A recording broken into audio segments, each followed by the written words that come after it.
Our top focus story on the broadcast is the Financial Action Task Force heat on Pakistan. So there is a meeting that's currently underway in Paris to discuss Pakistan's future. Will Pakistan remain on the grey list? Will Pakistan be blacklisted?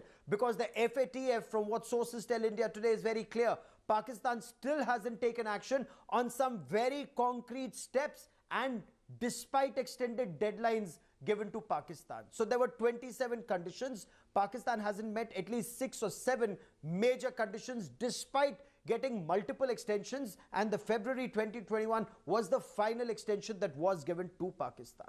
But then there is higher than mountains, deeper than oceans, brother China, that continues to protect Pakistan at the FATF, even at the cost of China's own reputation. Because apart from Baloch, Pashtun and Sindh protesters and dissidents in Paris, you had Uyghur Muslims, you had Tibetan dissidents and Hong Kong residents all joining protests against Pakistan and China's evil nexus. Take a look at this report. With the killing of our innocent people. Protests against continued terror financing in Pakistan and China's support to Islamabad in Paris. As the Financial Action Task Force, or FATF, debates Pakistan's inaction to check terror financing and money laundering, several Pakistani and Chinese dissidents intensified their protests outside the FATF headquarters. Pakistan China का जो नक्सेस है वो Bloch कौम और reason के लिए एक इंतहाई खतरनाक अमल है. Terrorists who murdered Daniel Pearl, Umar Sheikh, has recently been released by the Sindh High Court, and the human rights activists who are working for the rights of the people, they are languishing in jails.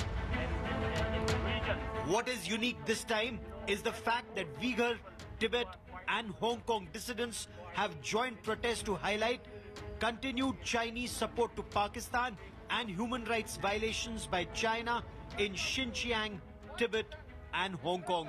Actually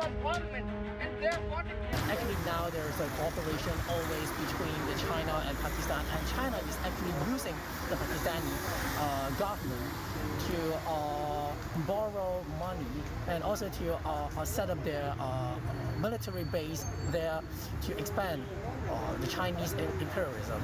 The Chinese government and the Pakistan government, they had a friendship, they had an economic friendship, and they use the terrorism to kill our people, like Uyghur people, like Kazakh people. They kill all of the Muslim people in eastern Turkestan. They call it by Chinese Xinjiang.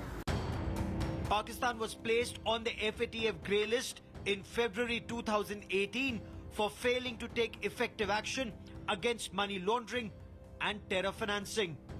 Pakistan has repeatedly been given extensions to fulfill 27 conditions placed by the FATF, and Pakistan continues to fall foul on 7 major conditions.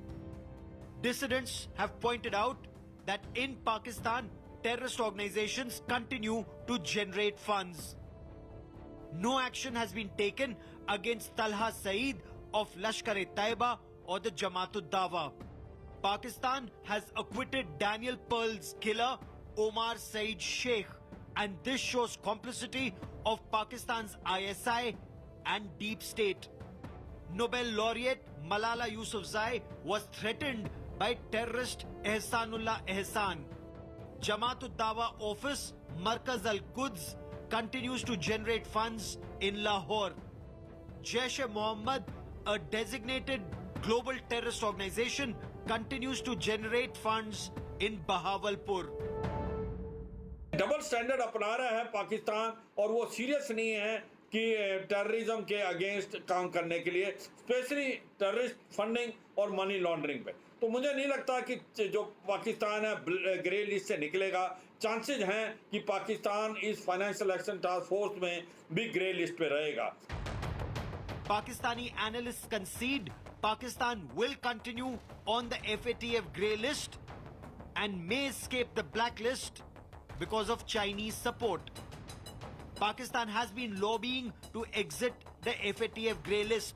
However, its inaction or sham action against Hafiz Mohammed Saeed of Lashkar-e-Taiba and inaction against UN-designated global terrorist, the Maulana of Terror, Masood Azhar, are seen as principal reasons for Pakistan remaining on the grey list.